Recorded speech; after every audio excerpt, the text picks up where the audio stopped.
सभी प्यारे प्रभु प्रेमियों को, प्यारे संत समाज को प्यार भरा राधे राधे, प्यार भरा जय श्री सीताराम। आज कर्म और भाग्य में अंतर क्या है, कर्म और भाग्य में अंतर क्या है, इस विषय पर चर्चा हम करने वाले हैं।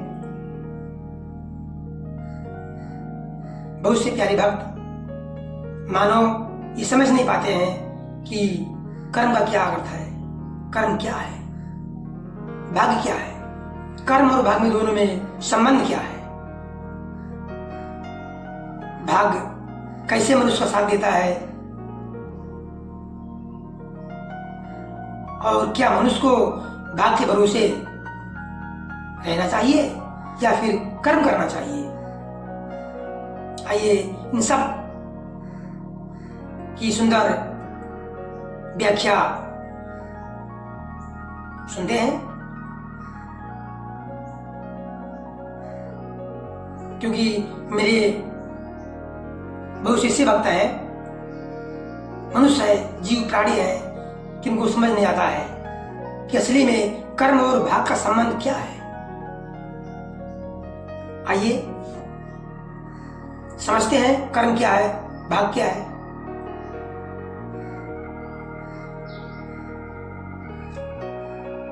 वेद व्यास द्वारा रचित श्रीमद् भागवत गीता में श्री कृष्ण भगवान कहते हैं अर्जुन से, कर्मण्यो अधिकारस्ते मा फलेषु कदाचन। कर्म करना मनुष्य का कर्तव्य है, केवल कर्म करना ही मनुष्य का कर्तव्य है और फल की इच्छा वो कभी ना करे, क्योंकि फल देने का अधिकार सिर्फ मेरा है। मानव का सिर्फ कर्म करना ही अधिकार है और उस कर्म का फल जो मिलेगा वो मेरे अधिकार में है। इसलिए मनुष्य को केवल कर्म करते रहना ही चाहिए, सत्कर्म करते ही रहना चाहिए, उसकी फल की इच्छा वो कभी ना करे, क्योंकि जिसका कर्म फल है उसके बस में नहीं है, क्योंकि जिसका कर्म फल है उसके हाथ में नहीं है, सिर्फ मनुष्य के हाथ में कर्म करना ही है।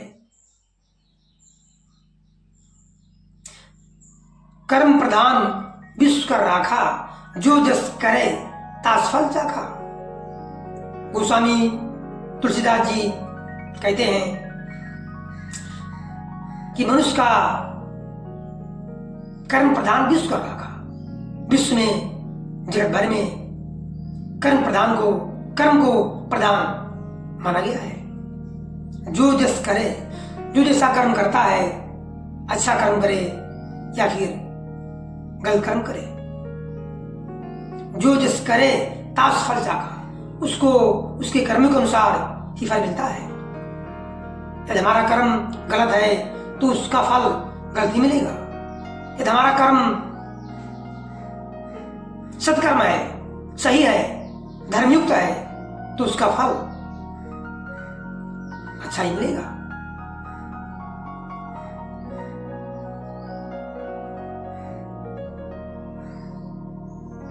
कर्म 3 प्रकार के होते हैं, संचित कर्म, प्रारब्ध कर्म और क्रियमाण कर्म। जो हम वर्तमान में कर्म कर रहे हैं वो क्रियमाण कर्म है। मान लीजिए इस जन्म में या किसी भी जन्म में हमने कर्म किया, अच्छा किया या गलत कर्म किया, उसका फल जो हमको मिलने से बच जाता है वो अगले जन्म के लिए सिंचित कर्म बन जाता है। इस जन्म में हम लोग जो भी फल पा रहे हैं वो सिंचित कर्म का एक भाग है, उसे कहते हैं प्रारब्ध कर्म। उसी प्रारब्ध कर्म के अनुसार से हमको सुख दुख, मनो शरीर, धन दौलत सब कुछ मिलता है, हानि लाभ। संचित कर्म यूं समझिए कि गोदाम में रखा हुआ फल है। उसी संचित कर्म के द्वारा ही प्रारब्ध बनता है, चाहे वो अच्छा प्रारब्ध हो चाहे फिर बुरा प्रारब्ध हो। उसी संचित कर्म के प्रारब्ध के द्वारा ही हम सबको सुख दुख मिलता रहता है। मान लीजिए आपको भाग्य ने थाली में भोजन दे दिया, उस थाली में 56 भोग, हर प्रकार के भोजन उपस्थित है। अब आपको यह सोचिए कि बिना रोटी को तोड़े, सब्जी में डुबोए हमारे मुंह में आ जाए तो यह संभव है। आपको कर्म करना ही पड़ेगा, तभी आपको भोजन, तभी आपके मुंह में वो भोजन जा सकेगा। भोजन की थाली मिली, ये आपका भाग्य है। आपने उसको कर्म के द्वारा मुख में डाला, हाथ की क्रिया द्वारा, मुंह की क्रिया द्वारा भोजन हम कर रहे हैं, ये हमारा कर्म है। तो कर्म भाग की जो ताला होती है वो कर्म की कुंजी से ही खुलती है।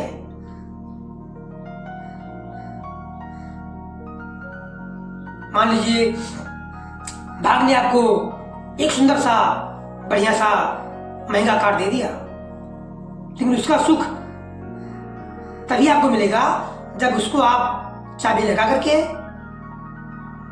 कार को चलाएंगे, बैठेंगे, चलाएंगे, तभी कार में बैठने का सुख आपको भाग दे पाएगा। तो कर्म और भाग दोनों एक दूसरे के सहयोगी कह लीजिए या फिर एक सिक्के के दो पहलू कह लीजिए। बिना कर्म के भाग साथ नहीं देगा और बिना भाग के कर्म साथ नहीं देगा। जैसे हमारे नसीब में, भाग में, लक में होता है, उसी के अनुसार सहायता, दुख, सुख, हानि, लाभ सब कुछ मिलता है। जिसकी जैसी भौतापिता तैसी मिले सहाय, आपुन आवे ताई पाए ताई तहां ले जाए।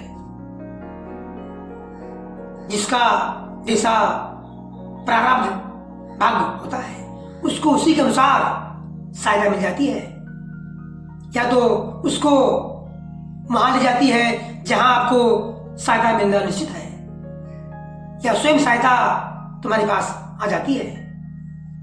इसलिए भाग्य बड़ा तो है, लेकिन कर्म उससे ज्यादा बड़ा है। कर्म का महत्व भाग से ज्यादा है।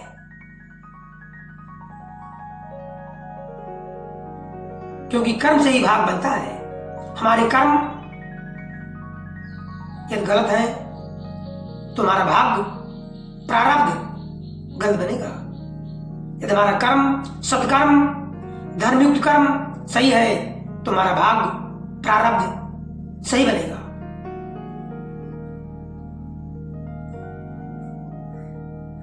इसलिए हम सबको धर्मयुक्त कर्म करने की चेष्टा रोजाना, प्रतिदिन, हमेशा करना चाहिए। वैसे तो कर्म हम सब भी कर रहे हैं। मैं बोल रहा हूं, आप लोग सुन रहे हैं, आपकी आंख पलक झपका रही है, ये कर्म है। ऐसा कर्म जिससे किसी का नुकसान ना हो, किसी का अनभला ना हो, किसी का अहित ना हो, वही होता है सत्कर्म। पर हित सरिस धर्म नहीं भाई। दूसरे को सुख पहुंचाने के समान कोई धर्म नहीं है। पर पीड़ा सम नहीं अधमाई। दूसरे को दुख देने के समान कोई अधर्म नहीं है। वचनों से, अपने वचनों से, अपने कर्मों से किसी को दुख न पहुंचाया जाए। यदि आप दुख पहुंचाते हैं तो वो अधर्म है। वचनों से, कर्मों से यदि किसी को सुख पहुंचाते हैं तो वो धर्म है। उस धर्म से बड़ा कोई धर्म नहीं है।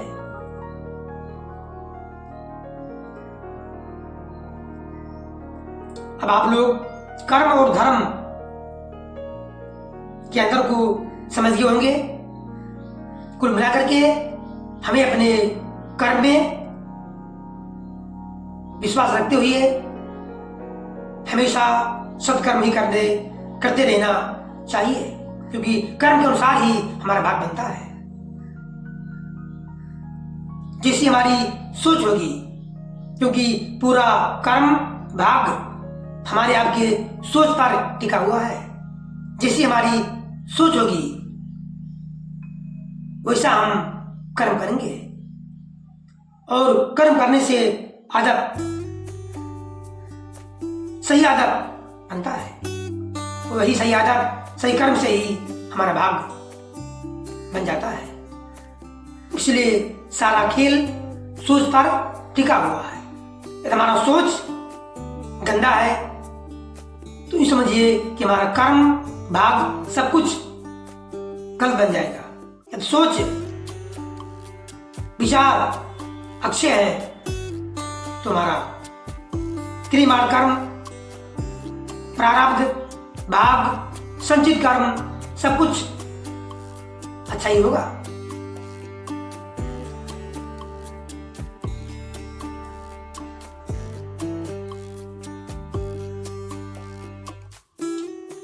अब जिसके मन में कर्म और भाग को लेकर के शंका थी, मुझे उम्मीद है आप सभी लोग समझ गए होंगे कि कुल मिलाकर के हम सबका कर्म करना अधिकार है। भगवान कृष्ण जी श्रीमद् भगवद गीता में कहे हैं कि कर्म करना मनुष्य का केवल कर्तव्य है, उसके फल की इच्छा वो कभी ना करे, क्योंकि फल देना या ना देना, कितना मिलेगा, मेरे अधिकार में है। जिसके नसीब में, भाग में कुछ नहीं होता है, पूरा 2 दिन मेहनत करते रहते हैं, कुछ नहीं मिलता है।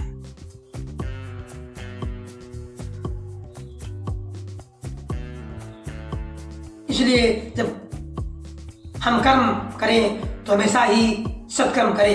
यदि हमारा कर्म बिगड़ जाता है तो उसका फल गलत मिलता है। रात दिन मेहनत करने वाला यदि उसके भाग में, नसीब में नहीं है तो कुछ नहीं मिलेगा। यदि उसके नसीब में है मिल जाएगा, फिर भी उसको कर्म द्वारा हम उसको एक्सेप्ट करते हैं, प्राप्त करते हैं। इसीलिए गोस्वामी जी ने श्री रामचरितमानस में कहा है, कर्म प्रधान, कर्म को प्रधान कहा गया है, श्रेष्ठ कहा गया है, यहाँ तक कि भाग से भी श्रेष्ठ, क्योंकि कर्म के द्वारा ही भाग हम सबका बनता है। हरिओम, जय श्री राधे, हर हर महादेव। सभी प्यारे प्रभु प्रेमियों को, संत समाज को प्यार भरा राधे राधे, जय श्री सीताराम। भगवान करिए आप सभी का दिन शुभ हो। प्यार से बोलिए राधे राधे। धन्यवाद।